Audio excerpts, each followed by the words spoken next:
You need a good motor, you need a good frame, and then you need a good brake. You cannot stop it.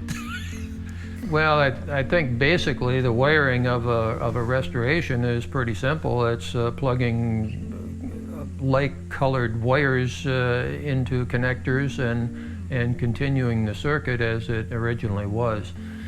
The concern comes in when things don't function as expected and not knowing why. You always take plenty of time tearing it down. That saves you much time putting them back together. There is a community of people, as you found out, who are interested in this.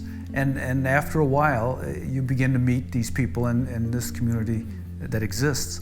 Whenever you have trouble, whenever you have a problem, you can always talk to them, and they're willing to talk to you. Everyone seems to work together on this thing. We're all in it together.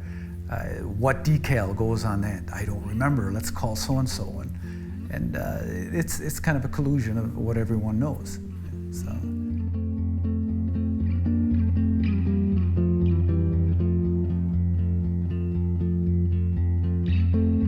God created human beings, and then God said it is not good for human beings to be alone. Part of what it means to be made in God's image is you have a capacity for what might be called connectedness. And we flourish when we're in connection with God and people. We languish when we're disconnected. Emotionally isolated people are more prone to depression, anxiety, loneliness, self-esteem, substance abuse problems, sexual addiction problems, and difficulties with eating or sleeping. Spiritually, as John says, anyone who does not love abides in death. When I live in isolation, I am more likely to give in to temptation or discouragement. I'm more likely to be self-absorbed. I'm more likely to spend money in selfish ways. Not only do I suffer when I live in disconnectedness, but then other people that God has placed around me get cheated out of the love that God intended me to give them. Now, people sometimes misunderstand this. This does not mean you have to be more extroverted. Some of the most shy people I know have some of the deepest friendships I've ever seen. It does mean we all have to learn to identify who are the life-giving people around me so that I can cultivate those relationships. And then I discover, how do I help give this power of connectedness to other people? So let's look at the gifts that connectedness can bring.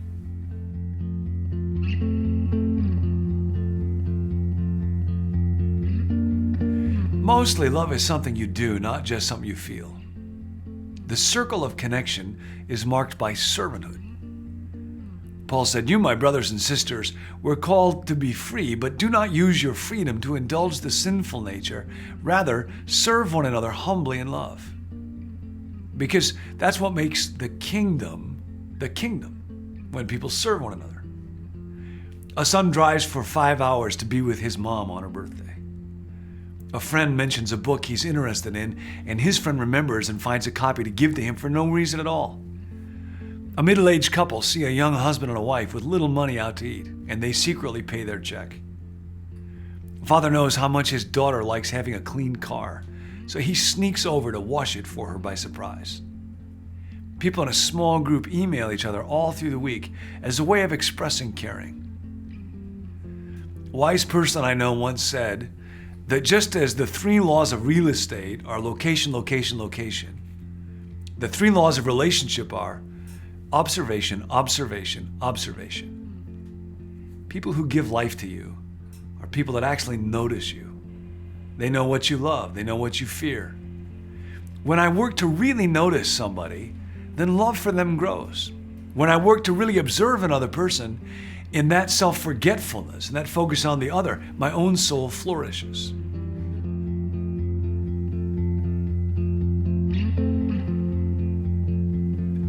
One of the early marks of the early church was their commitment to connectedness, because they understood connectedness does not happen by accident. And so they met together every day. They ate together with glad and sincere hearts. Over time, this value began to fade. So the writer of the book of Hebrews said, let's consider how we may spur one another on towards love and good deeds. Don't give up meeting together as some are in the habit of doing. In other words, Stay committed to community. I have never known anybody who failed at love but succeeded in life. I have never known anybody who succeeded in love but failed at life. We need love to live.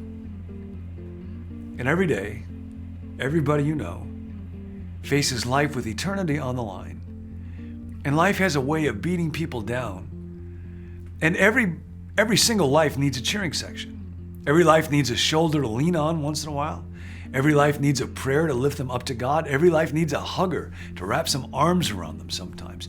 Every life needs to hear a voice saying, "Don't give up."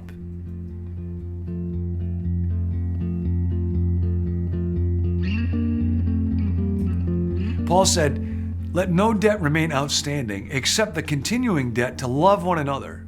For whoever loves others has fulfilled the law." And I think the deepest words of the soul are the simplest. I love you. My dad grew up in a Swedish home where he knew he was loved, but love did not get expressed much in words. So when he and my mom started a family, they wanted to make sure they said those words, and I grew up hearing those words a lot. I love you, Johnny. My dad is actually John Ortberg Sr., and I'm John Ortberg Jr., so in my house, I was always Johnny. And those would be the last words that I would hear at night. Love you, Johnny. I would hear them when I got discouraged or sad. I would hear them when I felt lonely. I would hear them when I messed up. My mom always said two things when she was really worried. One of them was she would say, "I thought that you were dead in a ditch somewhere." It wasn't just dead. You'd think being dead was bad enough. It was dead in a ditch. You could have been dead in a lovely place, like a meadow or something. That wouldn't be so bad, but dead in a ditch, that'd be awful. And then the other thing she'd say when she was worried was, "I was afraid someone had hit you over the head." Not just hit you, that'd be bad enough, but hit you over the head because the head is such a vulnerable place. And if my mom was really worried about us, she would combine them. "I was afraid someone had hit you over the head and you were lying dead in the ditch." Which I came to understand is another way of saying, "I love you, Johnny." There's somebody in your life who needs you to look them in the eye and say it. I love you. The expression of love is available all the time. We're not on our own. The Spirit of God is at work in us, prompting love all the time. I was driving somebody's car recently, and I noticed the gas tank was just about empty, so I stopped and filled it up with gas. I can notice what kind of coffee delights somebody in a coffee bar and surprise them with it.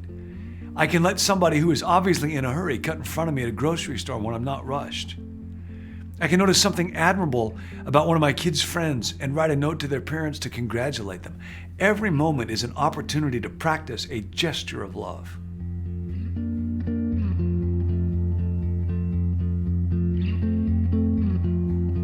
One time my sister and brother and I came home from school, and my mother had put on some kind of a mud facial rejuvenating mask that hardens and makes your face look like you're 187 years old.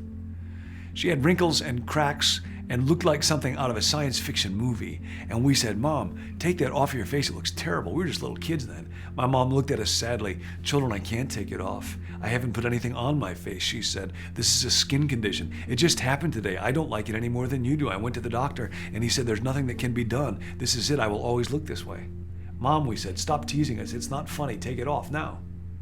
She said, "Children, stop saying this. You'll make me feel bad. My face will look like this the rest of your lives, so get over it." And we lost it. My little brother started to cry. My sister ran to call my dad. I kept pleading and praying. Finally, my mom could not take it anymore, so she told us the truth and laughed and laughed and laughed, and we all ended up in therapy. There is nothing like the gift of joy.